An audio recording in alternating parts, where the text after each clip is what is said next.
Now, part 3, how many parties should we have? In a democracy, any group of citizens is free to create a political party. In this official sense, there are a big number of political parties in each country. In India, more than 750 parties are registered with the Election Commission, but all these parties are not serious contenders in the election. Generally, only a handful of parties are effectively in the race to win the election and build the government. So the question then in how many chief or effective party are good for the democracy. इसमें क्या बताएगी कि लोकतंत्र व्यवस्था के अंतर्गत नागरिकों का समूह जो है राजनीतिक दलों का निर्माण करता है। बहुत से राजनीतिक दल जो हैं इस क्षेत्र में आते हैं। अपने देश भारत में चुनाव आयोग में पंजीकृत दलों की संख्या जो है 750 है, यानी कि जिनका पंजीकरण हो चुका है, जिनका रजिस्ट्रेशन हो चुका है। किंतु प्रत्येक दल चुनाव में इस स्थिति में नहीं होता कि वे दूसरे दल के लिए चुनौती खड़ा कर दे। सामान्यतः कुछ ही दल चुनाव जीतने और सरकार बनाने के लिए सक्रिय होते हैं। देखो, जैसे काफी दल खड़े होते हैं, वे सभी थोड़ी सरकार बनाते हैं। जो दल जो है जीत हासिल करता है वही सरकार बनाता है। इससे है कि लोकतंत्र की वास्तविक रूपरेखा को स्पष्ट करने के लिए कितने दलों का होना या कितनी पार्टियों का होना आवश्यक है। In some country, only one party permitted to control and run the government. These are known as one-party system. कई देशों में जो एक ही पार्टी सरकार चलाती है, पूरा नियंत्रण करती है, तो उसको हम क्या करते हैं, एक दलीय प्रणाली। In class 9th, we observed that in the China, only Communist Party is permitted to rule. Although legally speaking, people are freed from political party, it does not happen as the electoral system does not allow free contest for power. We cannot think one-party system as a good choice because this is not a democratic alternative. Any democratic system must allow at least two parties to contend in election and provide a fair chance for the contesting party to come to power. इसमें क्या बताएगी कि विश्व के अनेक देशों में केवल एक ही दल की सरकार का गठन और उसका संचालन करने की अनुमति दी गई है। इस कारण से वहाँ एक दलीय प्रणाली जैसे हमने ऊपर बताया है। लेकिन उसके बाद गत वर्षों में यानी कि क्लास 9 में हमने देखा है, आपको ज्ञात है कि चीन में केवल कम्युनिस्ट पार्टी का ही शासन करने की अनुमति है।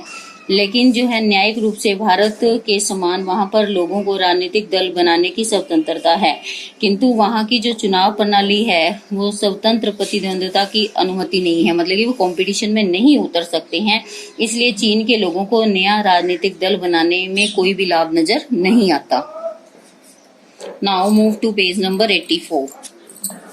इन some country power generally change between two chief party. Many other parties may exist contest elections and win a few seat in the national legislature, but only the two major party have a serious chance of securing majority of seat to build government. Such a party system is known as the two-party system. The United States of America and the United Kingdom are instances of two-party system.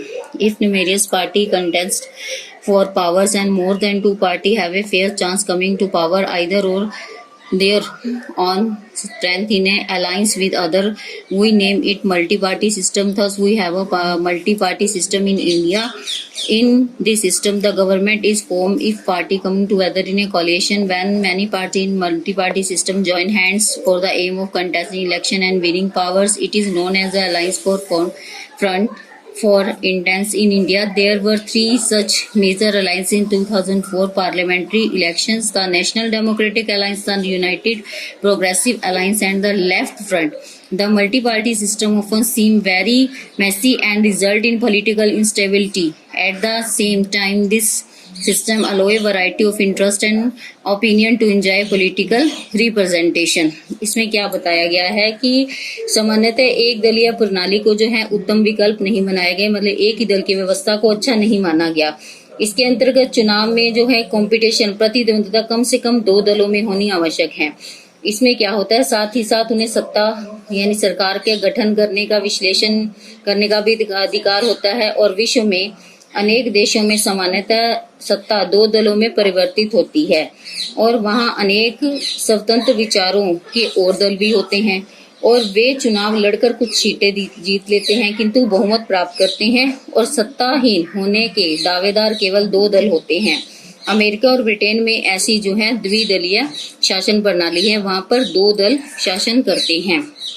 और आगे देखिए, जब अनेक दल सत्ता प्राप्ति की दौड़ में शामिल होते हैं, न्यूमेरियस यानी बहुत सारे दल सत्ता प्राप्ति की दौड़ में शामिल होते हैं, तो वह अपने बल पर या दूसरी विचारधारा वालों दलों से गठबंधन करके सत्तारूढ़ होने की प्रक्रिया को बहुदलीय प्रणाली करती है। जहाँ पे एक या दो से अधिक पार्टियां आ जाएं, उसको बहुदलीय प्रणाली बोलते हैं। भारत में इस प्रकार की बहुदलीय प्रणाली है। भारत में बहुदलीय शासन प्रणाली, बहुदलीय व्यवस्था में अनेक राजनीतिक दल जो हैं अपने अपने स्तर पर अलग अलग स्तरों पर चुनाव लड़ते हैं। यदि किसी भी दल में 2/3 बहुमत प्राप्त ना हो तो सत्ता प्राप्ति हेतु कई दल जो हैं आपस में गठजोड़ यानी कि गठबंधन सरकार बना लेते हैं, गठबंधन कर लेते हैं, यानी आपस में मित्रता कर लेते हैं। बहुदलीय व्यवस्था देश को अस्थिरता की ओर ले जाती है, मतलब कि उसमें कोई स्थिरता नहीं होती है, किंतु इस प्रक्रिया में विभिन्न हितों और विचारों को राजनीतिक प्रतिद्वंद जो है प्रतिनिधित्व प्राप्त होता है। आगे देखो, so which of these is a better? It may be the best answer, but very usual question is that this is not a very good question. Party system is not something any country can select. It develops over a long time depending on the nature of society, its social and regional division, its history of politics and its system of elections. This cannot be altered very quickly. Each country evolves a party system that is a condition by its special situation. For instance, if India has evolved a multi-party system, it is due to the social and geographical diversity in such a large country cannot be easily observed by 2 or even 3 parties. No system is perfect for all country and all condition. इसमें ये बताया गया है कि यह बात मतलब कि सोचने लायक है कि इसमें कौन सी जो शासन व्यवस्था है सर्वश्रेष्ठ है। इसका उत्तर जैसे हमने पीछे पढ़ा है, यदि आपका उत्तर है तो हाँ है, तो ये बहुत अच्छा प्रश्न है। दलीय व्यवस्था का चयन करना, चुनाव करना देश के अधिकार क्षेत्र में नहीं है। यह प्रक्रिया बड़े अंतराल के बाद स्वयं ही विकसित हो जाती है। देखो, कोई देश नहीं चाहता है, इसमें समाज की प्रकृति, उसका राजनीतिक विभाजन, राजनीतिक शीघ्र परिवर्तन नहीं किया जा सकता। प्रत्येक देश अपनी विशेष परिस्थितियों के अनुसार ही दलीय व्यवस्था को विकसित करता है। यदि भारत जैसे विशाल देश में जो बहुदलीय व्यवस्था है, तो इसका कारण है कि मात्र 2-3 राजनीतिक दल एक विशाल देश की सारी सामाजिक भौगोलिक विषमताओं को समाहित करने में सक्षम है। कोई भी देश प्रत्येक स्थिति में एक ही आदर्श प्रणाली का अनुकरण करता रहे, यह संभव नहीं है।